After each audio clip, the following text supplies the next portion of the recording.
നമസ്കാരം പ്രിയമുള്ളവരെ. സോളാർ കേസിന് ശേഷം മറ്റൊരു ലൈംഗിക ആരോപണ കേസിന്റെ കരുനിഴലിലാണ് കേരളം.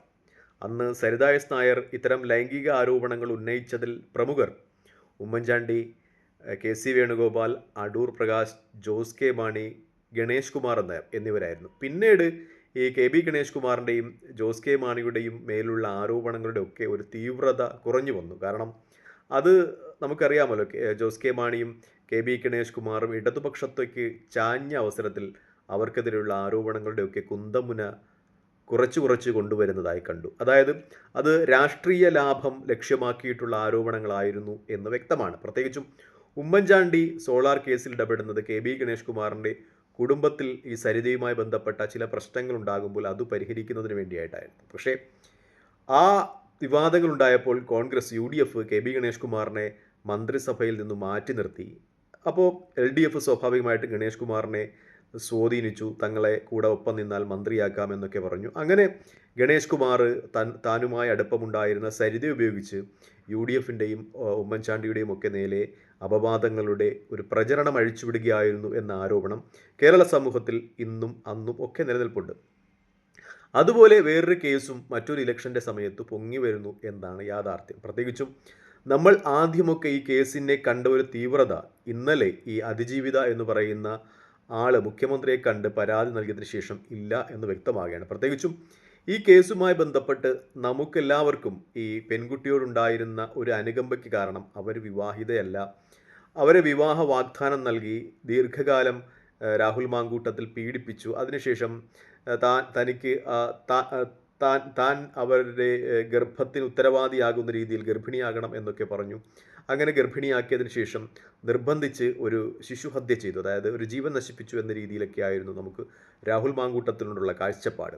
അദ്ദേഹത്തിൻ്റെ രാഷ്ട്രീയത്തെ ഇഷ്ടപ്പെടുന്നവരും അദ്ദേഹത്തിൻ്റെ പ്രസംഗങ്ങളും വിലയിരുത്തലുകളും ഒക്കെ TV ചർച്ചകളും ഒക്കെ ഇഷ്ടപ്പെടുന്നവരും അദ്ദേഹത്തെ വെറുത്തു തുടങ്ങിയ ഒരു സമയമായിരുന്നു ഇത്. പക്ഷേ ഇന്നലത്തോടുകൂടി ചിത്രങ്ങളാകെ മാറുകയാണ്. കാരണം അവർ വിവാഹിതയായിരുന്നു എന്ന ഒരു യാഥാർത്ഥ്യം ഇന്നലെ ആദ്യമായി പുറത്തു കൊണ്ടുവന്നത് രാഹുൽ ഈശ്വറാണ്. അതിനുശേഷം അദ്ദേഹം ഈ അതിജീവിതരുടെ ഒപ്പം വർക്ക് ചെയ്തിട്ടുണ്ടായിരുന്നു എന്ന് പറയുന്ന അവരുടെ സഹപ്രവർത്തകർ എന്ന് പറയുന്ന TV വാർത്താ അവതാരകരോടൊക്കെ ചോദിക്കുന്നുണ്ട്, ഈ സ്ത്രീ വിവാഹിതയല്ലേ എന്ന് ചോദിക്കുമ്പോൾ അവരും അത് നിഷേധിക്കുന്നില്ല. കാരണം ഈ ചർച്ചകളിൽ നിന്നൊക്കെ നമുക്ക് മനസ്സിലാകുന്നത് അവർ വിവാഹിത ആയിരുന്ന സമയത്താണ് ഒരുപക്ഷെ രാഹുൽ മാങ്കൂട്ടത്തിലുമായിട്ട് പ്രണയത്തിലാവുകയും അതിനുശേഷം ലൈംഗിക ബന്ധത്തിലൂടെ ഗർഭിണിയാവുകയും ഒക്കെ ചെയ്യുന്നത്. അപ്പോൾ അങ്ങനെയുള്ള ഒരാളെ അതിജീവിത എന്ന് വിളിക്കുന്നതിൽ സ്വാഭാവികമായിട്ടും ബുദ്ധിമുട്ടുണ്ട്. കാരണം ഇതിൽ അതിജീവിത എന്ന് പറയാൻ പറ്റില്ല, അതിജീവിതൻ ആണ്, അത് ആ സ്ത്രീയുടെ ഭർത്താവാണ് എന്നാണ് എൻ്റെ ഒരു വിശകലനം. മറ്റൊന്നും, ഈ കേസുമായി ബന്ധപ്പെട്ട ഏറ്റവും പ്രധാനപ്പെട്ട കാര്യങ്ങളിൽ ഒന്ന് പാലക്കാട് മുനിസിപ്പാലിറ്റി ഇലക്ഷനാണ്. മറ്റൊന്ന് ശബരിമല ഇഷ്യൂവാണ്. പാലക്കാട് മുനിസിപ്പാലിറ്റി BJPയുടെ കയ്യിൽ നിന്ന് പോകും എന്ന ഒരു സാഹചര്യം ഇപ്പോൾ നിലവിലുണ്ട്. അവിടെ VK ശ്രീകണ്ഠനും ഷാഫി പറമ്പിലും രാഹുൽ മാങ്കൂട്ടത്തിലും ഒക്കെ ഒരൊറ്റ മനസ്സോടുകൂടി പ്രവർത്തിക്കുന്നുണ്ട്.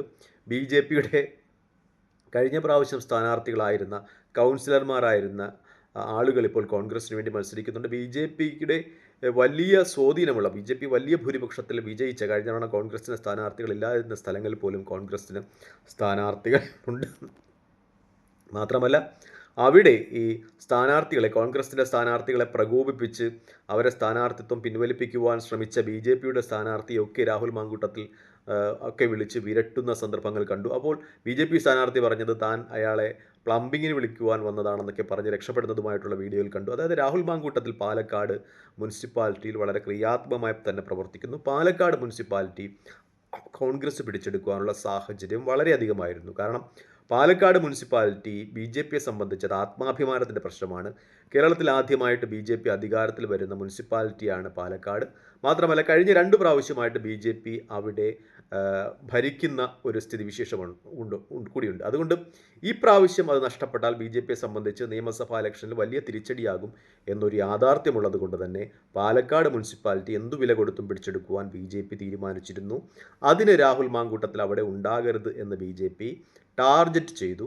ആ ഒരു കാര്യം കൂടിയുണ്ട് രാഹുൽ മാങ്കൂട്ടത്തിനെ ഈ കഴിഞ്ഞുപോയ വിവാദങ്ങൾ. കാരണം ഈ അതിജീവിത ആരോപണം ഉന്നയിച്ചു, അതിനുശേഷം അവർ സൈലൻ്റ് ആയിരുന്നു. ഈ ഇലക്ഷൻ സമയത്ത് ഈ ആരോപണങ്ങൾ പൊങ്ങി വരുന്നതിൻ്റെ ഏറ്റവും പ്രധാനപ്പെട്ട കാരണങ്ങളിലൊന്ന് പാലക്കാട് മുനിസിപ്പാലിറ്റി ഇലക്ഷനാണ്. മറ്റൊന്ന് ശബരിമലയുമായി ബന്ധപ്പെട്ട വിവാദങ്ങളാണ്. അവിടുത്തെ സ്വർണ്ണപ്പാളിയുമായി ബന്ധപ്പെട്ട് മുൻ ദേവസ്വം പ്രസിഡന്റ് പത്മകുമാർ അറസ്റ്റ് ചെയ്യപ്പെട്ടു. അതിനുശേഷം ചർച്ചകൾ ഇങ്ങനെ പുരോഗമിക്കുകയാണ്. CPMൻ്റെ പല പ്രമുഖരുടെ നേരത്തേക്കും ആരോപണങ്ങൾ ഉന്നയിക്കുന്നു.